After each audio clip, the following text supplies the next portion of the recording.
In a world of increasingly dumb news. I love curries. All of us eat raw onion occasionally. Albo likes a beer after work. We've got volcano eruptions. Viva Moth Parks! Only one podcast promises to fight the stupidity. This is Newsfighters, where we fight the news so you don't have to. Hello everyone and welcome to episode 50 of Newsfighters, Australia's favourite news comedy podcast, depending on how you define the word favourite. If you're joining us for the very first time, I'm Dylan Bain. I'm the creator and reluctant full-time host of this podcast. I started Newsfighters 2 years ago to feed my ferocious Wacky Clips addiction after working on Tonightly with Tom Ballard and with The Chaser for over 10 years. And now, here we are! What started out as a small-time hobby in my spare room is now up to 50 episodes of me ranting at out-of-context news clips for my own gratification. So if you've never listened before, or if you've, God pity you, listened to every single episode, I thought I'd create a best-of showcasing some highlights from our first 50 episodes. It stretches all the way back to our early days when Bill Shorten was going to win the 2019 election, with stop-offs at Scott Morrison's state visit to Washington, the dreadful Black Summer bushfires, the UK general election, and of course we couldn't overlook the COVID-19 pandemic and the Black Lives Matter protests. Wow, what a big couple of years. If only there'd been a nightly comedy TV show to cover all this stuff. Okay, that's enough from me. Here is, quote-unquote, the best of the first 50 episodes of Newsfighters.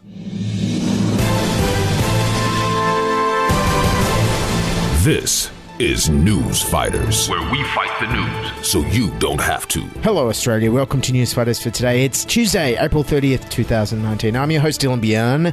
Now let's get straight to the big TV event last night, the head-to-head battle that over 1 million Australians tuned in to watch. Television's biggest new competition. Welcome to Lego Masters. Lego Masters. No, not that one. I was talking about Scott Morrison and Bill Shorten go head-to-head in the first election debate. Yes, the first leaders debate of the 2019 Australian federal election rated 588,000 last night, roughly half of what Lego Masters rated. To be fair, last night Lego Masters basically summed up what Australian political parties do anyway. You are building things to destroy them in amazing ways. To the debate itself, it was produced by Channel 7 in Perth, and from the very beginning it was obvious that it was trying to brand itself as an epic action movie showdown.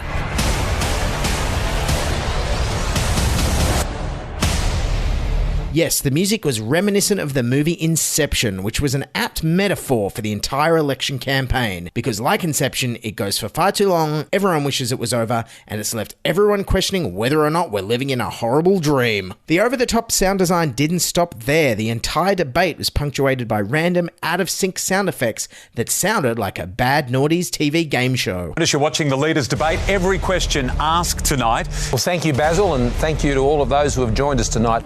12 years ago, that was 7,000 households. When John Howard introduced well, thank you. Thank you, everybody. Well, I'll tell you, I haven't heard that many random out-of-place sound effects in an election speech since Bob Hawke in 1987. By 1990, no Australian child will be living in poverty.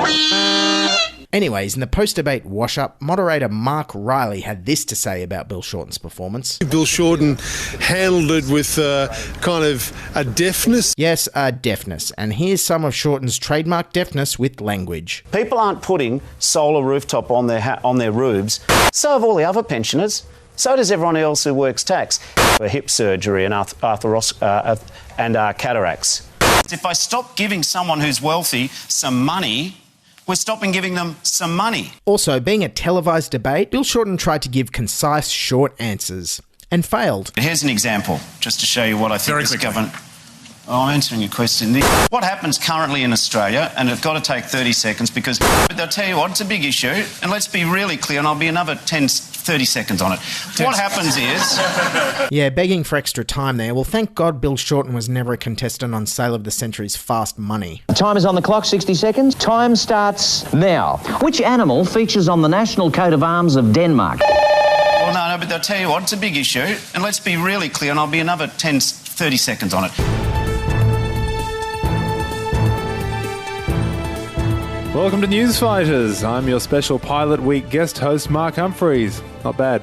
Let's get to the big story of the day. Australian Prime Minister Scott Morrison has arrived in Washington with his first US visit as PM getting off to a cracking start. The Prime Minister and his wife were welcomed to the White House this morning with a 19-gun salute. Or as it's known in America, a school day. Much has been made of the relationship between Prime Minister Morrison and President Trump, with the ABC reporting. The pair have developed a kind of a bromance. Like Ben Affleck and Matt Damon, but if they were about to declare war on Iran. Over at Sky News, presenter Paul Murray was on the ground offering his unique perspective. Can you believe we're doing telly from the White House? They've let a bogan in. I'm still unsure whether Paul Murray is referring to himself or the Prime Minister here. Prime Minister Morrison's visit is being hailed as something of a coup, as invitations to meet the President are usually only offered to such dignitaries as the Taliban. And the President certainly didn't hold back when it came to praising Mr. Morrison. In 2006, George W. Bush described John Howard as a man of steel. In 2019, Trump has gone one better. I would say a man of titanium. Titanium, like steel, but more lightweight and deforms faster. And while the two leaders no doubt spent much of the meeting bonding over their shared love of McDonald's, ABC News reported there was apparently more to the discussion. We've been waiting for some time. The President and the Australian Prime Minister have been in the Oval Office in the past hour, chatting with each other about their mutual interests. Like baseball caps, climate change denial and locking up children. And speaking more on their shared interests, Prime Minister Morrison said, "We love jobs, the President and I. We love jobs. And we like them jobs here and we like jobs everywhere." Yes, here a job, there a job, everywhere a job. You know, they say that if you say the word jobs 3 times in a row, ScoMo will appear and punch you in the face with a piece of coal. As for the state dinner, given the PM's track record of behaviour in food establishments, the White House opted for a setting that could be thoroughly hosed down at the end of the night. It'll be held outside, al fresco, in the Rose Garden. Though it's understood that when President Trump learned that the dinner was al fresco, he called for Mr. Fresco to be deported. Celebrity chef Curtis Stone was also at the dinner, so with both Curtis Stone and Scott Morrison in attendance, it's understood to be the first official meeting between the face of coals and the face of coal. And while the Prime Minister no doubt had his fingers crossed for a traditional Trump feast of cold hamburgers, he had to settle for this menu. Ravioli and Dover sole to start, and for dessert, a classic American Lady apple tart. The President personally signed off on the dessert selection, Lady Apple Tart, but was furious when waiters served him actual apple tart.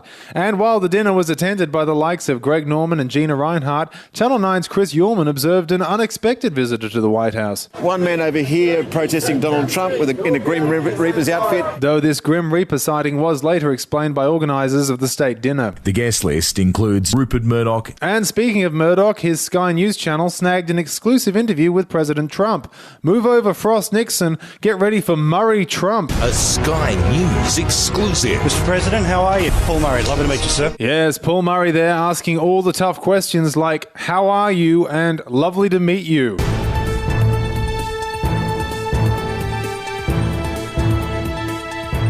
There's really only been one big story making news in Australia lately. Good evening. There is an extraordinary bushfire crisis. Very dangerous bushfire crisis. The bushfire crisis. Bushfire crisis. Bushfire crisis. Bushfire crisis. Bushfire crisis. Rob Thomas is in Australia and on Sunrise this morning. Yes, thanks for that, Koshy. So what was Rob Thomas's take on the appalling bushfire weather conditions?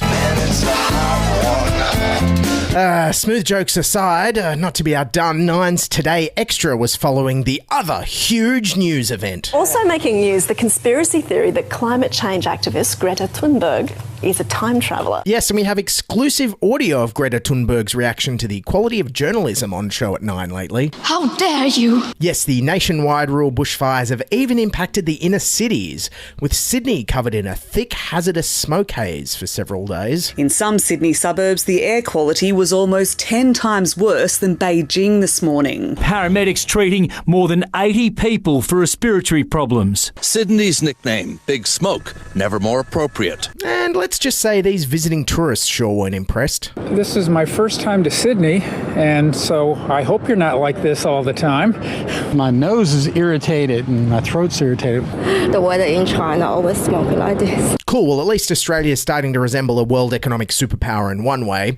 Now, the smoke may have pissed off the tourists, but that didn't stop us fitness fanatic Sydney-siders from trying to exercise in air that resembled that of a 1990s nightclub on free cigarette night. My eyes are really itching. I've noticed that. How can you run in this weather? Well, it's not very good. Meanwhile, the Greens' second least favourite Israel Folau, knew the cause of the bushfires for sure.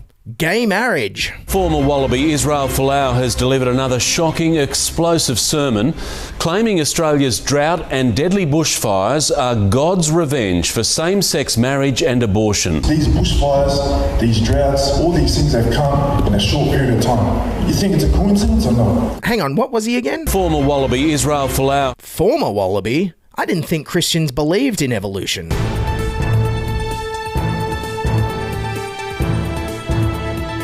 So for newish British Prime Minister Boris Johnson, this election is about getting one thing done.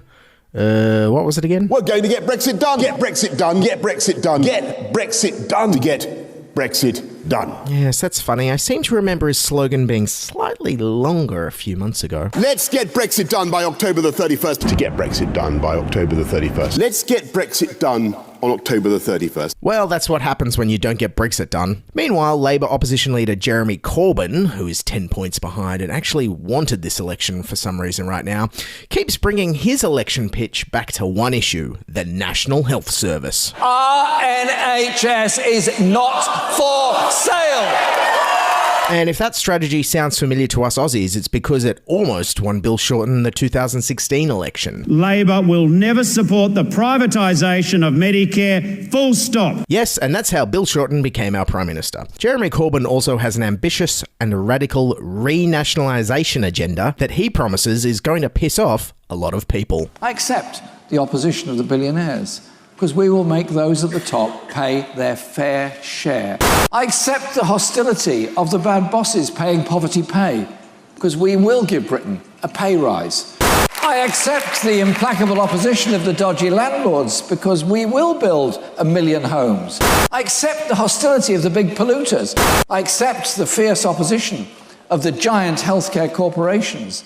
I accept the implacable opposition of the private internet providers, because we are going to give you the very fastest full fibre broadband for free. Yes, no surprises there. A 70-year-old who wants more fibre. And what a long list of adversaries. Is Corbyn trying to run an election campaign or present a 90s current affairs show? Today, the dodgy landlords, the big polluters, the giant healthcare corporations, the bad bosses paying poverty pay.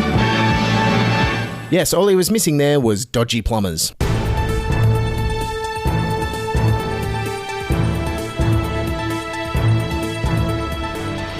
This weekend is Sydney's annual Mardi Gras parade, a celebration of pride for the entire diverse LGBTQI community.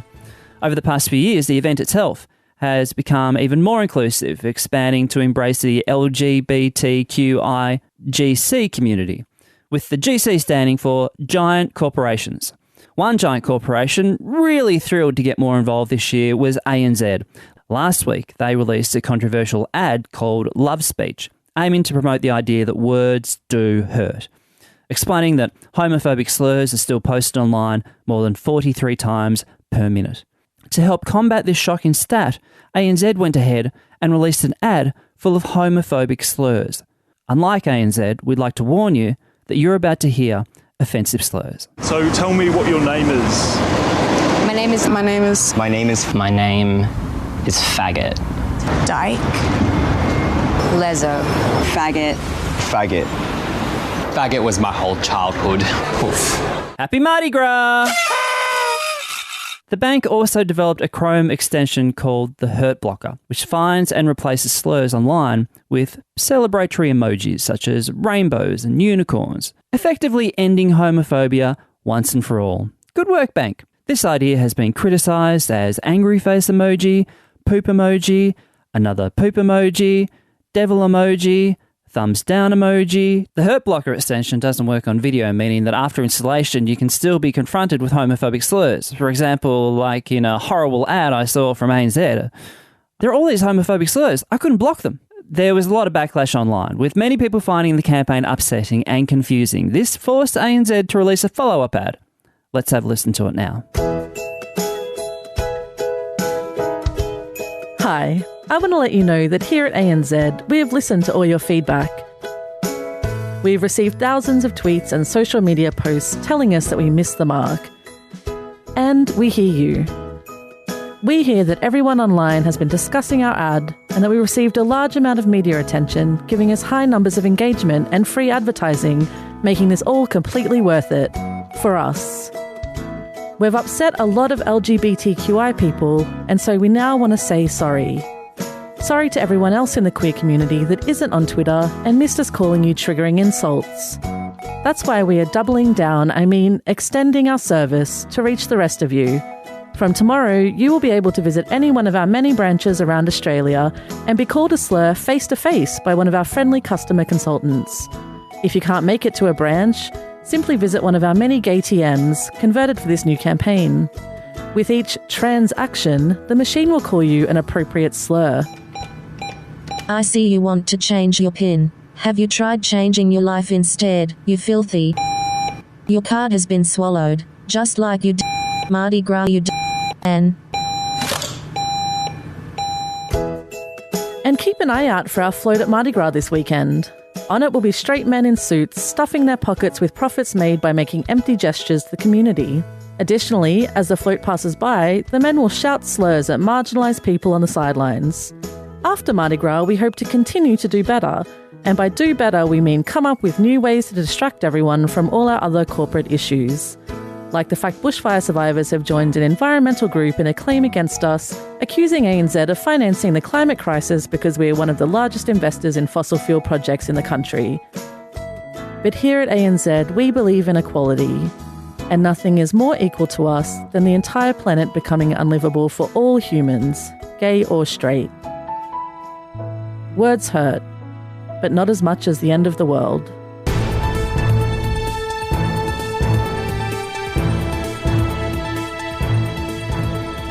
Hello everyone, welcome to Newsfighters. It's the 13th of March 2020 for anyone listening from future civilizations that are better and smarter than ours. If you're wondering why it feels like it's dark days ahead, well, yesterday the coronavirus was declared a worldwide pandemic. There was a global stock market crash. But don't worry. Over on Aussie Breakfast TV, everything seems to be absolutely fine. Guess who's made an appearance on the US version of The Masked Singer? Just when you thought chocolate fudge cake could not get any better. The only TikTok I know is the old iced biscuits. That is a cat that is up to no good. The cash cow has $30,000 to give away when we call our lucky winners. Thanks, Aussie media. Never change. No, Breakfast TV has been tackling the coronavirus and wheeling out their big expert, Nationals MP Barnaby Joyce, who brought his enlightened perspective to the global pandemic on Sunrise. Look, it's tragic. We've had over 3,000 deaths globally, but you need about 30 to 40 times that number to equate to the deaths from snakebite. Yet people are not going down the shops, running the place out of shotgun shells, compression bandages and anti-venene. People are still walking through the long grass. Now, I don't know about you, but for me, the biggest tragedy of the looming recession is Barnaby will probably still keep his job on Sunrise. So, of course, it turns out the way to get Aussie breakfast television actually alarmed about the coronavirus is to factor in a Hollywood A-lister. Tom Hanks in lockdown. Tom Hanks and his wife infected with COVID-19 and in quarantine on the Gold Coast. Well, you know what they say if you go out on the Gold Coast. You never know what you're going to get. Yeah, it turns out Tom Hanks has actually been a busy little bee while he's been here in Australia. Here's Sunrise reporting about his social activities 2 weeks ago. What's Tom Hanks been up to? Well, of course, he's on the Gold Coast shooting the Baz Luhrmann Elvis Presley biopic. He plays Colonel Tom Parker, and he obliged fans who wanted to take some selfies. So he is making the rounds, and as long, if you spot Tom out and about, the key is just to be respectful of his privacy. He's such a good sport. Let him come to you. No, Tom Hanks, stay away. No selfies, please. No selfies. Yes, Tom Hanks's prolific Selfieing even led the Queensland Premier, Anastasia Palaszczuk, to announce this drastic health measure. Of course, people who have come in close contact with Tom Hanks and Rita Wilson will now need to self-isolate and quarantine. Yeah, I'm looking at you, Wilson the volleyball and Zoltar the fortune-telling machine. 14 days isolation in the wooden crate.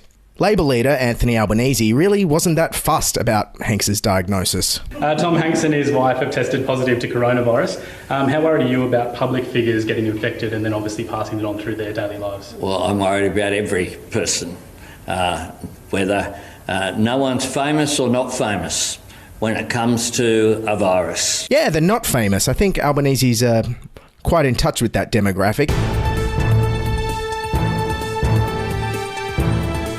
Okay, onto the government's big coronavirus economic stimulus package this week, and Prime Minister Scott Morrison made sure the first thing he had ready to roll out was a 3-word slogan. To build a bridge to the other side, to get them on this bridge. There is a bridge over this. To get on this bridge, can effectively build a bridge. Yeah, build a bridge. Scott Morrison's messaging aimed at 90s teenagers. Oh my God, Australia, just build a bridge and get over it. Won't you just get over the coronavirus? Just build a bridge already. Oh my God. Of course, one of the biggest elements of the second round of stimulus this week was this. For at least 6 months, the job seeker allowance will double to $1,100 a fortnight.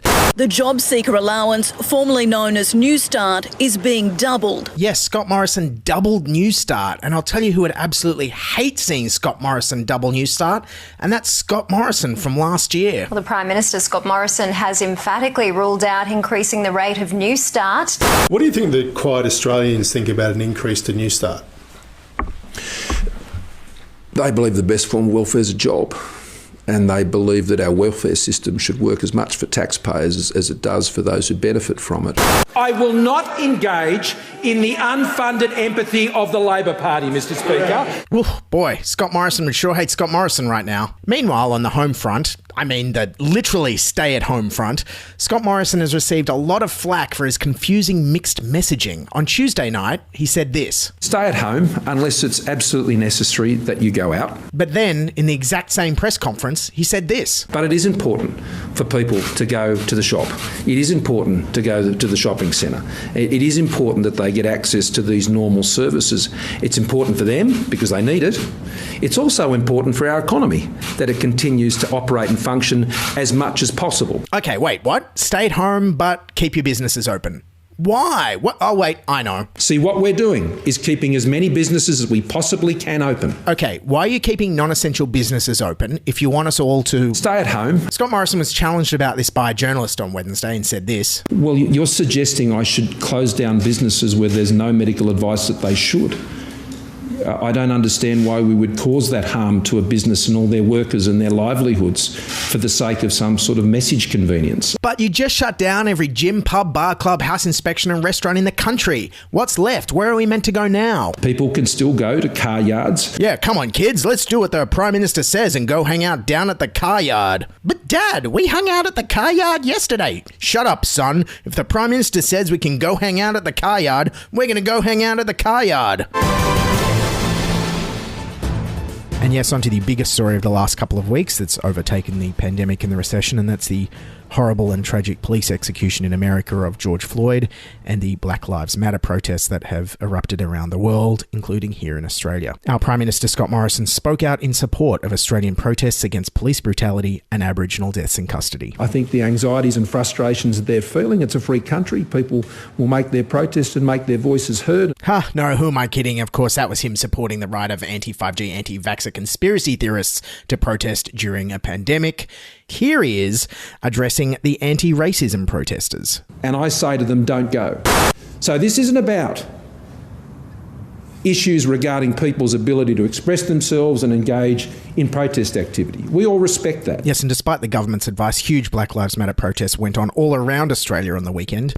Unfortunately, the New South Wales Police didn't respect the protesters. Well, to breaking news on that protest action in the city tonight, crowds are scuffling with police at Central Station. It appears several protesters have been hit with capsicum spray. Look, and fair enough of the New South Wales Police to lash out like that. I mean, they're probably very bored as they haven't been able to fine anyone for eating a kebab in public for a while or strip search any teenagers at music festivals. They just had to let off some steam. in the form of capsicum spray in people's eyes. Over in the US, the protests have been a lot more out of control, with widespread fires, looting and police brutality, shocking even our daggy dad PM Scott Morrison. What about what's going on in the US at the moment? What do you think when you look at those images coming in? Well, Jen and I were watching those images on the weekend together, and actually our kids were with us at the time, just over breakfast, and they were terribly disturbing. But, there's been, there's not always rubbish on social media. I saw a good meme on the weekend. Martin Luther King, didn't change anything by burning anything down and looting any shops. Oh, great. So ScoMo's getting his race relations advice from memes on Facebook now. Hey, ScoMo, here's a funny Facebook meme doing the rounds you might have seen. It's the distracted boyfriend meme, but it's the voters of Australia looking longingly at Jacinta Ardern instead of you. Have you seen that one? Okay, look, reciting visual memes on an audio podcast doesn't work. What's an audio meme I could play you? Oh, here you go, ScoMo. Here's one you might enjoy. It's you being yelled at by Cobargo residents after the bushfires, coupled up with the Curb Your Enthusiasm theme. Nah, you're an idiot, mate. You really are. You ain't getting any votes down here, buddy. No, I'm pissed off. You're not welcome, you fuckwit.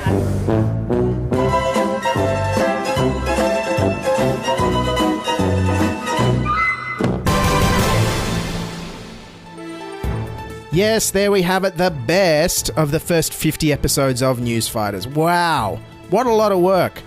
I don't know about you, but next time I get laid off from my dream job, I might just go on a holiday or buy a sports car instead of starting a labour-intensive podcast. Okay, a big thank you to everyone who contributed material that was featured in this best of. Our guest hosts, Mark Humphries and Michael Chamberlin, and our writers who contributed, Beck Shaw, Rodney Todd, Alex Godwin, Jasmine Rule, Raph Stevens and Matt Finley. And all the other people who helped out on our various pilots and episodes over the past 2 years. Dan Ellick, couldn't have done it without you, Dan. Stefan Pazur, Dr. Q. Beck Melrose, Chris Taylor from The Chaser, Greta Lee Jackson, Josh Zepps, Tom Cashman, Dave Bluestein, Lauren Bonner, Jake Stone and Matt Lane. And of course, a big thanks to all of you for listening. Feel free to follow us on Facebook, YouTube and Twitter. Subscribe in your podcast feed to get new episodes. Email us, podcast@newsfighters.com. And if you'd like to support the podcast, why not buy us a coffee at buymeacoffee.com/newsfighters. Keep fighting and bye for now. This is Newsfighters, where we fight the news so you don't have to.